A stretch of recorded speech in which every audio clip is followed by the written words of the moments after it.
करते हैं भारत के डिफेंस को लेकर, तो कई बार बातें भारत के डिफेंस को लेकर उन कैपेबिलिटीज की भी होती हैं जो समय के साथ अपग्रेड होनी चाहिए, नंबर्स में भी और क्वालिटी में भी। मैं एयरफोर्स की अगर मैं बात करूं और इस हेलीकॉप्टर को उसके साथ रखूं, हम 42 स्क्वाड्रन की बात करते हैं, हम 31 स्क्वाड्रन पर अभी हैं। ये हेलीकॉप्टर प्रचंड, अगर हमें समिट से लेकर सी तक सिक्योर करने की कैपेसिटी रखता है और जो बेस्ट ऑफ द हेलीकॉप्टर्स हैं उनके बराबर आकर स्टैंड करता है, तो कितनी नफरी जरूरी होगी? क्या जितना ऑर्डर दिया गया है वो भारत के लिए सही है 2033 तक, या भारत को उससे पहले और भी बहुत कुछ करना होगा? मेजर जनरल राजीव जी, पहले तो इसके बारे में बता दें, ये जो हेलीकॉप्टर अटैक हेलीकॉप्टर्स हैं, उस तरीके से एयर पावर्स के जो स्क्वाड्रंस आपने बताए, जिक्र किए इंडियन एयरफोर्स की 45 होने चाहिए और कम है, उसमें टिपिकली शामिल नहीं होंगे, क्योंकि इनका रोल बिल्कुल अलग है और इनका रोल आर्मी में ज्यादा है और एयरफोर्स में उसके हिसाब से कंपैरेटिवली थोड़ा कम है। इस वजह से आप ये भी देखेंगे कि करीब 90 की संख्या आर्मी एविएशन की तरफ जा रही है, जो अभी नए ऑर्डर हुए हैं, और करीब 66 जो हैं वो इंडियन एयरफोर्स की तरफ जा रही है। तो ये स्पेशल काइंड ऑफ इक्विपमेंट है, वो स्पेशलाइज टास्क पर से। Of course overall air threat के मामले में ये एक फिट बैठेगा उस हिसाब से।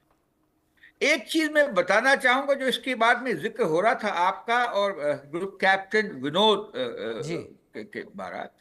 देखिए, जो हमारी जो बैटल फील्ड है बड़ी एक्सट्रीम सी है।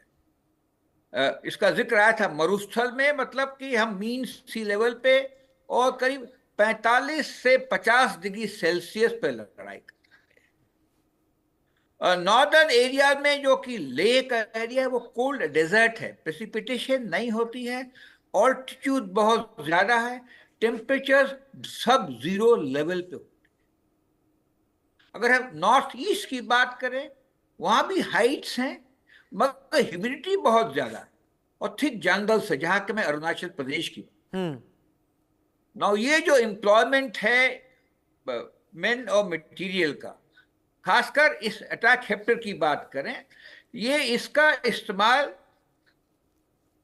पूरे ऑपरेशन जोन में होगा। और इस कारण से अगर देखेंगे कि इसकी पहली जो टेस्टिंग हुई थी जोधपुर में हुई थी करीब 6-7 साल पहले, जहां की हायर टेम्परेचर में उसको टेस्ट किया गया। दूसरी टेस्टिंग इसकी हुई थी अरुणाचल प्रदेश में, जहां पे हाई ऑल्टीट्यूड वेट एनवायरनमेंट में इसका इस्तेमाल किया गया था, नॉर्दर्न नेबर कह के। तो इस करके ये बड़ी अच्छी उपलब्धि है।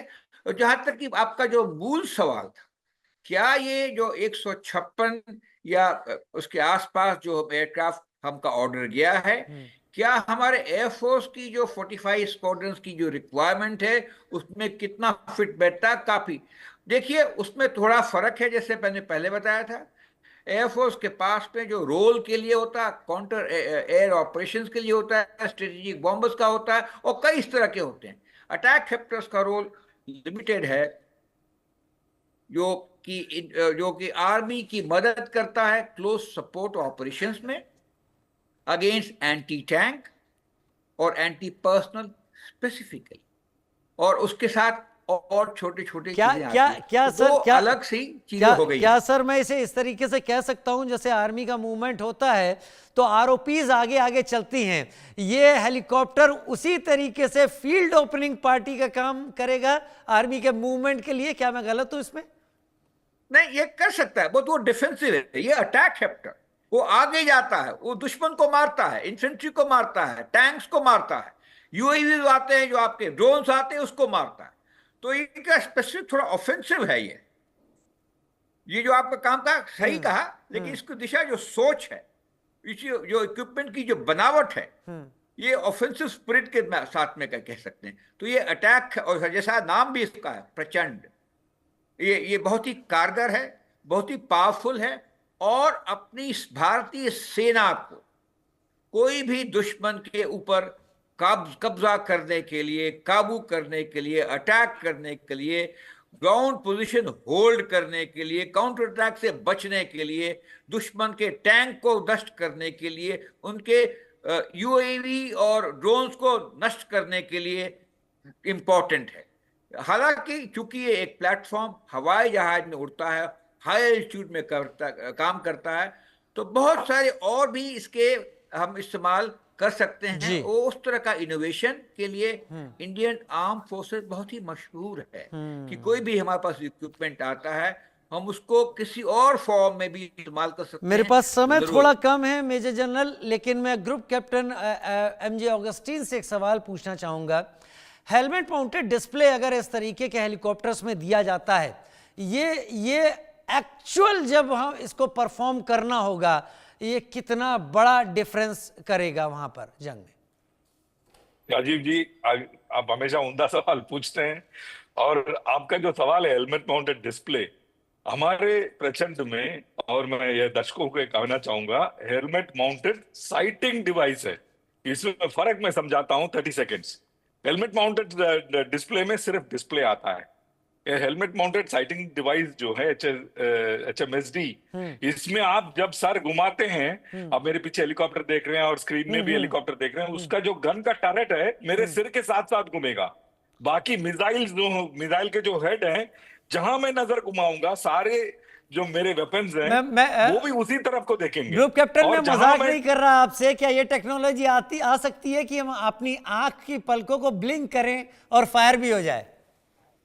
रफाल में ये है, सीरी की तरह है। रफाल को बोलो आप Rafale please select this weapon, वो रफाल सेलेक्ट करेगा। वॉइस ऑपरेटेड है, प्रचंड में वॉइस ऑपरेटेड जो ट्रायल्स चल रहा है। हम बहुत आगे हैं राजीव जी, हम बस अपनी ढिंढोरा कम पीटते हैं हमेशा से। आई थिंक पिछले 1000 साल से हम अपनी ढिंढोरा कम ही पीटते आए हैं। अगर हम अपनी ढिंढोरा पीटते तो हो सकता है सारी दुनिया सनातनी होती। मतलब ये अपने मन की बात कह रहा हूं मैं। बहुत बेसिक सी बात कही जाती है आर्मी की लैंग्वेज में, sir, the more you sweat in peace the less you bleed in war. तो ये हमारे देश की वो मेहनत है जो हम लगातार करते चले आ रहे हैं। वॉर की एक्चुअल सिचुएशन में उसके रिजल्ट्स हमारे सामने हैं। पिछले कई सारे रिजल्ट दुनिया उठा के देख सकती है। बहुत सारे ऐसे अवार्ड्स हैं, बहुत सारे ऐसे तमगे हैं जो बहादुरी के लिए दिए गए हैं, और वॉर की बुक्स में उनकी डिटेल लिखी हुई है। मेजर जनरल ब्रजेश कुमार, बहुत शुक्रिया, आपने वक्त निकाला हमारे शो में आने के लिए। Group captain retired MJ Augustine, आपका भी बहुत शुक्रिया, आपने इन खास बातों को हमारे सामने रखा। एक छोटा सा ब्रेक, जल्द हाजिर होते हैं।